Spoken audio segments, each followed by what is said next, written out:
To our channel. तो आज हम बात करेंगे सिलेबस के बारे में कि आप लोगों के एग्जाम का सिलेबस क्या है क्या नहीं है, सारी चीजों के बारे में बहुत डेप्थ में बात होगी। बस आप लोगों से सबसे ज्यादा रिक्वेस्ट जो है वो इस चीज की है कि अगर वीडियो आप कंप्लीट नहीं देखोगे तो आप समझ नहीं पाओगे, क्योंकि समझाने के लिए बहुत सारी चीजें हैं तो उसमें टाइम भी लगेगा। दूसरी चीज ये है कि बहुत सारे बच्चों को लग रहा होगा अरे ये क्या देखना है, इस चीज का क्या करना है। मैं आप लोगों से बता देता हूं कि अगर 1 करोड़ बच्चों ने फॉर्म भरा है तो 50 लाख बच्चों को तो ये भी नहीं पता है कि मार्क्स का डिस्ट्रीब्यूशन क्या है। उन्हें अभी तक यही कंफ्यूजन रहता है कि कौन सी चीज कितने मार्क्स की आने वाली है। और उसमें से भी अगर बात करूं तो 20 लाख बच्चों को, मैक्सिमम बता रहा हूं 20 लाख बच्चे ऐसे होंगे जिन्होंने सिलेबस को देखा होगा। 1 करोड़ में से 20 लाख भी स्टूडेंट नहीं होंगे जिन्होंने सिलेबस को ढंग से देखा होगा। आप खुद बताना, क्या आपने कभी सिलेबस को बहुत अच्छे से देखा है कि सिलेबस में आपका क्या बोलता है और क्यों चीजें एनसीईआरटी से आती हैं? ये लाइन देख रहे हो आपको सिलेबस की एक एक लाइन का पता होना चाहिए।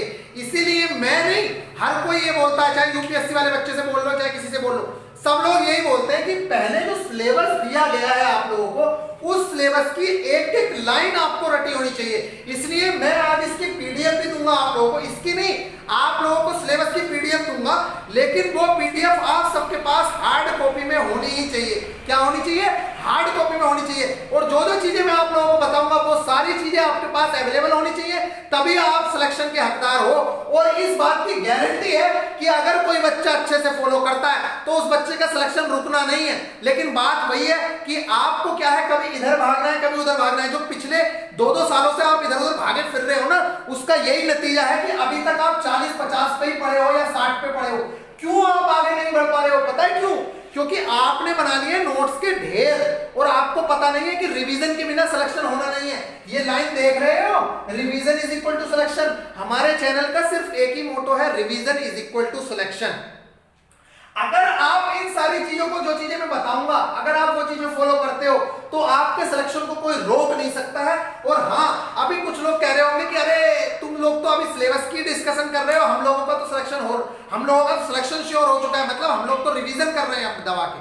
तो मैं आप लोगों को बता देता हूं, जब मैंने पहले फ्री गाइडेंस प्रोग्राम स्टार्ट किया था तो उस टाइम पे भी बच्चे मुझसे यही कह रहे थे कि अरे भैया अब क्या हो पाएगा, अब तो टाइम ही नहीं है। आज उन बच्चों से पूछ के देखो कि किस तरह से वो 48 से 80 तक पढ़े हैं, 48 से 70 तक पढ़े हैं, कुछ बच्चे 60 से 75 तक पढ़े हैं। तो ये सारी चीजें तभी होंगी जब आप स्टार्ट करोगे। अगर आप स्टार्ट ही नहीं करोगे तो यार कब होगा?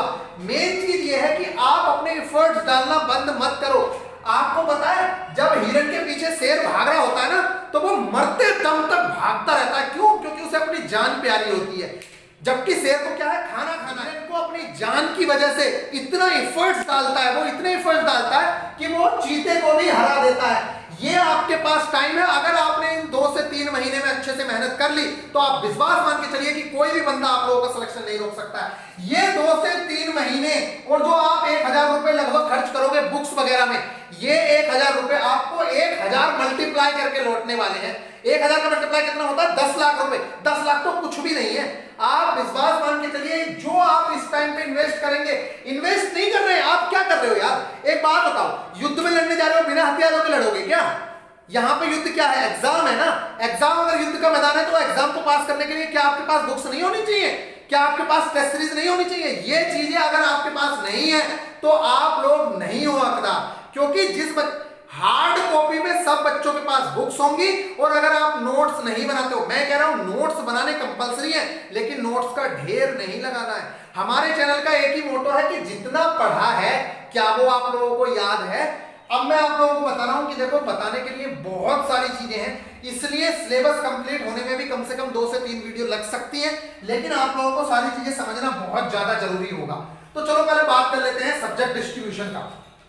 देखो, ये जो 3 चीजें आप लोगों को दिख रही हैं, आप सिर्फ उन चीजों पे ध्यान दो जो बदलने वाली नहीं है और जो आप लोगों को सिलेक्शन दिलवा सकती हैं।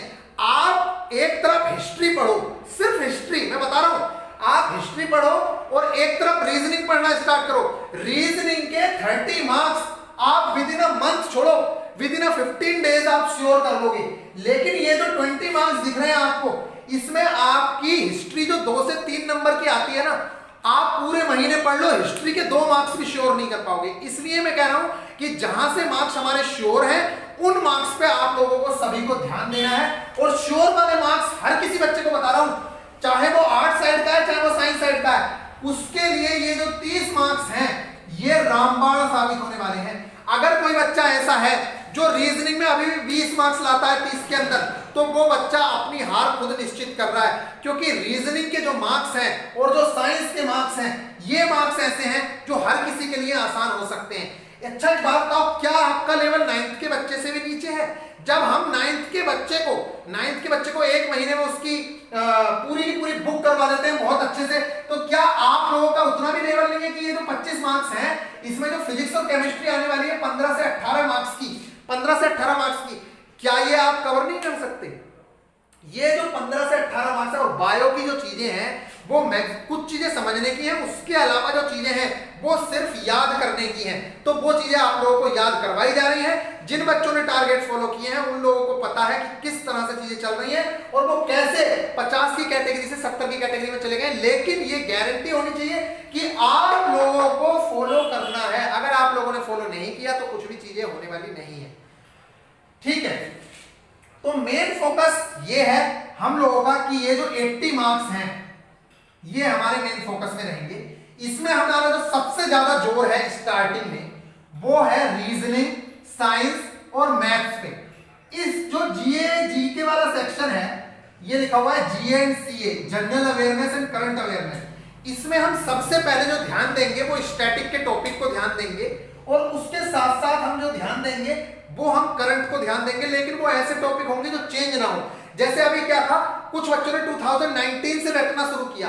अब मान लो 2019 से उन्होंने जीके पढ़ी, मंथली सब बेकार है, उनका कुछ नहीं होने वाला। आज जो 2019 के टॉपिक आने वाले हैं वो हमें पता है कि क्या टॉपिक आएंगे। 1 से 2 टॉपिक होंगे इंपॉर्टेंट और वो आप एक दिन में 2019 की जीके कवर कर लोगे। ठीक है, तो इसलिए जीके वाला जो सेक्शन है मैं आप सब लोगों से रिक्वेस्ट करूंगा कि जीके वाला सेक्शन अभी स्टैटिक वाला पोर्शन कंप्लीट करते चलो, जो अभी घटनाएं हो रही है उन्हें कवर करते चलो।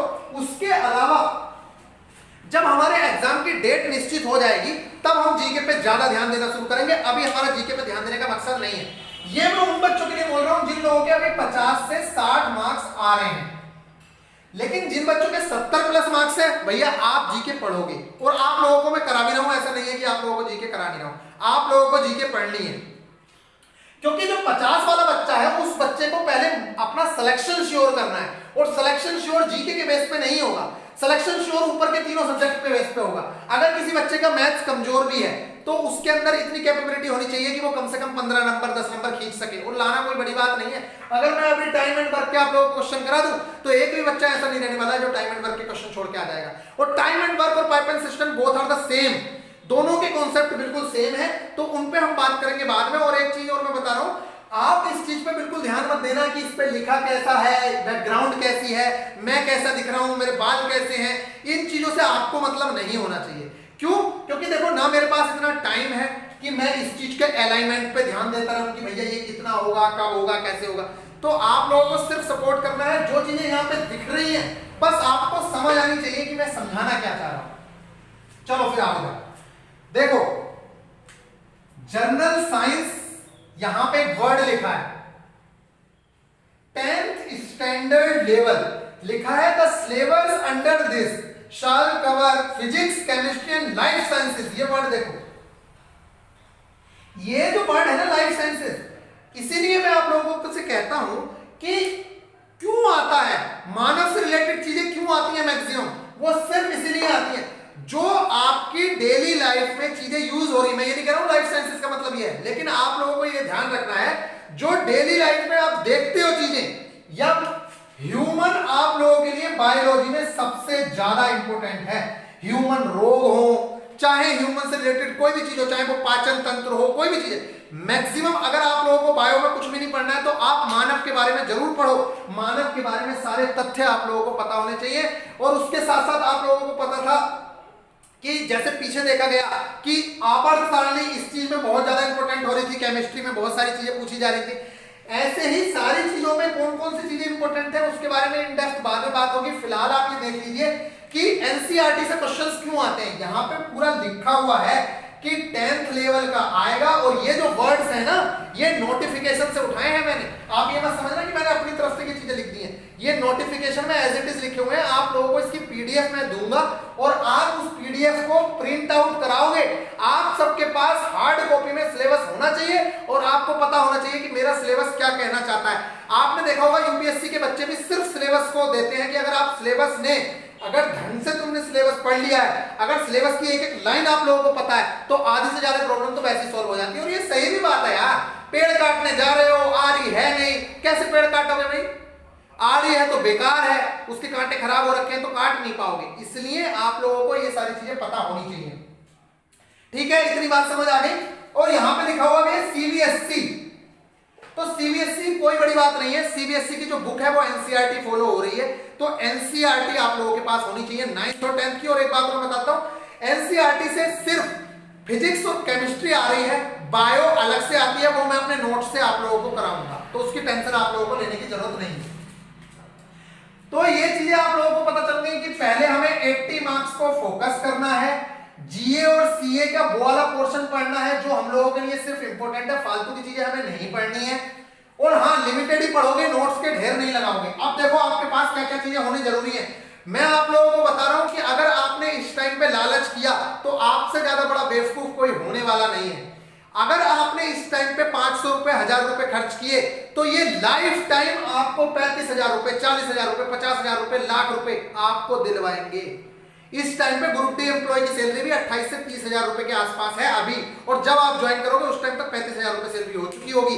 तो आप खुद मान के चलिए कि अगर आप 1,000 रुपए भी इन्वेस्ट नहीं कर पा रहे हो अपनी किताबों पे, और आप इन चीजों पे भरोसे हो कि मैं तो पीडीएफ से पढ़ लूंगा, बुक क्यों लूं, क्या करना है बुक का, भाई अगर ये सब चीजें रही ना तो आप अपने साथ धोखा कर रहे हो। 0.1 मार्क्स से जब रह जाओगे ना तब पता चलेगा इन बुक्स की वैल्यू, हार्ड कॉपी की वैल्यू। हार्ड कॉपी में मैं क्यों कहता हूं आप लोगों से, आपको पता है जब हम हार्ड कॉपी से पढ़ते हैं, देखो मैं दिखाऊंगा आपको क्या होता है। जब हम हार्ड कॉपी से पढ़ते हैं तो देखो ऐसे पढ़ा जाता है, देखो ये इसमें मार्क कर करके पढ़ा जाता है। क्या आप मार्क कर पाते हो? अगर मार्क करते भी हो तो कितनी बार देखोगे उसे?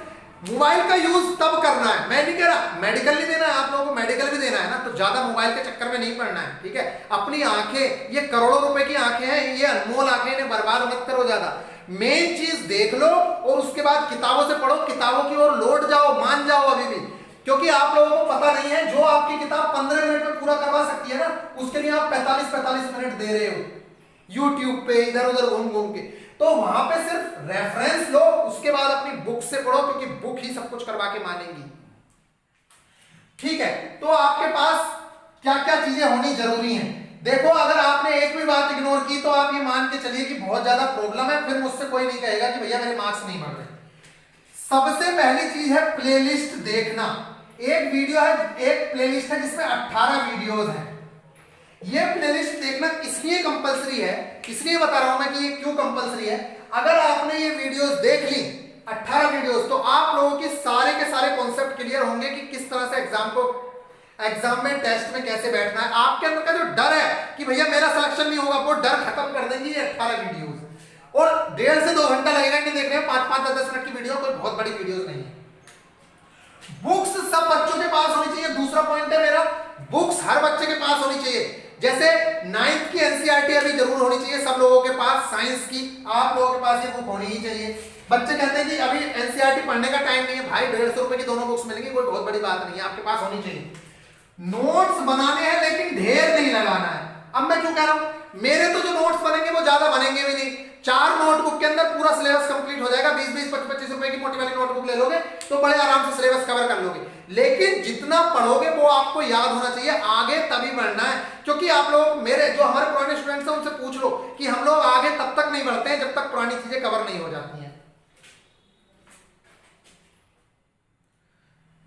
अब देखो वीडियो फिर से लंबी हो रही है, तो मैं अभी इसका आधा पोर्शन करवा देता हूं। ये चीजें करनी है, हर हफ्ते टेस्ट देना है, जो हमारी स्ट्रेटेजी है आप लोगों को पता होना चाहिए। हम चलते हैं 4:2:1 पे, हम मंगलवार से लेकर शुक्रवार तक पढ़ेंगे, और हम 2 दिन का मतलब ये है कि हमारा जो सैटरडे है, जो हमारा सैटरडे वाला दिन है और संडे वाला दिन है, ये 2 दिन रिवीजन के रहते हैं, और संडे की इवनिंग में हम टेस्ट देते हैं और मंडे को मतलब जो एक दिन बचा उसमें हम एनालिसिस करते हैं कि क्या चीजें आई। और एनालिसिस का एक ही मकसद होता है कि कोई चीज गलती ना हो। 70% सिलेबस होने के बाद हम 2:1:2:1:1 पे चलेंगे। ये बात की बात है, ये आपको बाद में बताएंगे। फिलहाल इतनी चीजें होनी चाहिए। और टेस्ट देने के लिए आप लोगों के पास ऐसी टेस्ट सीरीज होनी चाहिए जिसमें आप लाखों बच्चों के साथ कॉम्पिटिट कर पाओ। तो आपका जो मन करे वो टेस्ट सीरीज ले सकते हैं। टेक्स्ट बुक की टेस्ट सीरीज भी ले सकते हैं, ग्रेड अप की भी ले सकते हैं, जिसका मन करे ले सकते हैं। लेकिन ऐसी टेस्ट सीरीज हो हमारे जो प्रोग्राम में फॉलो हो रही है वो टेक्स्ट बुक की टेस्ट सीरीज फॉलो हो रही है। बात कर लेते हैं मैथ्स की। देखो जो मैथ्स में सिलेबस है आपके सामने लिखा हुआ है यहाँ पे कि टाइम एंड वर्क पाइथन system both are the same, इसलिए इन्हें एक जगह कर लिया है। इसके अलावा दूसरी जगह सिंप्लीफिकेशन वाले चैप्टर में मैंने सिंप्लीफिकेशन, स्क्वायर रूट, ये स्क्वायर और रूट का जो यूज होता है सब सिंप्लीफिकेशन में होता है। अलजेब्रा का भी मैक्सिमम वही चीज है, वैसे एडवांस में जाती है लेकिन यहाँ पे डाल दिया मैंने, कोई दिक्कत नहीं है उसमें। ठीक है, अलजेब्रा आपको आना चाहिए। एचसीएफ एलसीएम बहुत सिंपल सा चैप्टर है। डेसिमल, फ्रैक्शन, नंबर सिस्टम अभी ये मैं सोच रहा कंप्लीट करा दिया। इन डेप्थ बात करने वाला हूं। फिलहाल आप ये सुन लो कि क्या क्या आपके सिलेबस में है। ये मैंने एक जगह डाल दिया है, दूसरे नंबर पे ये चीजें डाल दी है मैंने। फ्रैक्शन, वी वोड मास का रूल, रेशियो एंड प्रोपोर्शन। तीसरा नंबर है हमारा परसेंटेज, सीआईएसआई और प्रॉफिट एंड लॉस, ये हमारा तीसरा सेक्शन है। इस सेक्शन को, ये भी बहुत इंपॉर्टेंट सेक्शन है। सबसे ज्यादा जो इंपॉर्टेंट सेक्शन है वो हमारे लिए ये है, जहां से 2 से 3 क्वेश्चन हमें हर बार मिलेंगे ही मिलेंगे। और सेम ऐसे यहां से 3 से 4 क्वेश्चन मिलेंगे, लेकिन यहाँ के क्वेश्चन निश्चित है और बहुत इजी भी है, और यहाँ के भी।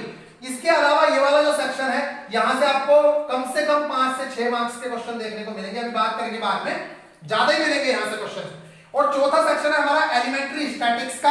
एलिमेंट्री स्टैटिक्स में मतलब वही मीन, मोड, रेंज, इतने सिंपल है कि सिर्फ 15 मिनट के लेक्चर से आप लोग कंप्लीट कर लोगे, कोई बड़ी बात नहीं है उसमें। उसके बाद आती है हमारी ट्रिग्नोमेट्री, बहुत सिंपल है, 1 से 2 लेक्चर के अंदर कंप्लीट हो जाएगी। ज्योमेट्री अभी इन डेप्थ में सिलेबस पे बात करूंगा, इसकी ये मैं सोचा खत्म हो गया, अभी मैं बात करने वाला हूं। ठीक है, ज्योमेट्री, मेंसुरेशन, ये वाली चीजें मैंने चौथे सेक्शन में डाली है। पांचवा सेक्शन हमारा है जो चीजें बच गई हैं, जैसे टाइम एंड डिस्टेंस है, एज कैलकुलेशन है, कैलेंडर एंड क्लॉक है, ये इसके अंदर है। ये आपके सिलेबस में लिखा है, ये मैं सोच रहा कि सिलेबस में नहीं है, ये सिलेबस में लिखी हुई है। डीआई के लिए सिलेबस में लिखा नहीं है, लेकिन डीआई से आपका क्वेश्चन आएगा और 100% आएगा, और मैंने आप लोगों को कवर भी करा चुका है, और लेकिन दोबारा भी कराऊंगा मैं। तो डीआई आपका बहुत ज्यादा इंपॉर्टेंट है, रिवीजन करना ही करना है। और साइंस में ये चीजें हैं। अभी इस वीडियो के बाद अभी लगभग 2 घंटे बाद एक वीडियो हो आएगी जिसके अंदर मैं सिर्फ सिलेबस के बारे में बात करूंगा कि किस तरह से चलेंगे, और पढ़े सिर्फ वो जो काम आएगा। ठीक है, और अभी हार नहीं माननी, ये मत सोचो कि ये चीजें कवर हो गई है। देखो आप लोगों को भले ही लग रहा हो कि ये क्या चीज थी, ये तो सब बकवास है, ऐसा है वैसा है, लेकिन अगर आप लोगों को सिलेबस नहीं पता, मैं बताऊंगा ना। देखो दिक्कत यही है कि आपको ये पता होना चाहिए कि किस चैप्टर में कितनी डेप्थ में जाना है। उसके बारे में मैं नेक्स्ट वीडियो में बात करने वाला हूं कि टाइम एंड वर्क में जाएंगे तो हम कितनी डेप्थ में जाएंगे, सिंप्लीफिकेशन पढ़ना है तो हमें कहां तक का पढ़ना है, कौन सी बुक हमारे लिए इंपॉर्टेंट है। तो इन सारी चीजों के बारे में अभी बात करते हैं सेकंड वीडियो में। फिलहाल आप लोग बने रहिए, इसका सेकंड पार्ट अभी बिल्कुल जस्ट थोड़ी देर बाद आपको मिल जाएगा।